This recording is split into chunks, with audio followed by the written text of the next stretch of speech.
如果你曾經瘋狂迷戀一個人，點都放唔低，點勸自己都仲係最牛角尖。呢條片就係為你而拍。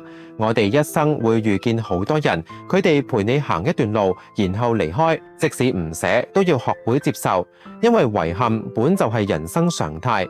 無論經歷過乜，希望你都依然勇敢面對呢個世界，唔好執着於一段已經冇愛同希望嘅關係。突然嘅分開會令你難受，甜蜜嘅回憶令你覺得仲有可能。但我要話你知，同嗰個人緣分盡咗就係盡咗，靠執念係拉唔返一個人嘅。真正緣盡時，乜方法都冇用。但我仍然希望你能夠保持真誠同赤子之心。如果路上冇燈，就自己照亮自己。如果一路荊棘，就學會勇敢前行。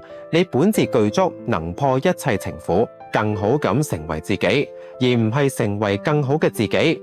相信冇幾耐之後，你會感謝而家果斷抽身嘅自己，停止內耗，遠離爛透嘅感情。只有你能夠自己學會尊重相遇，坦然釋懷，先係你精彩人生嘅開始。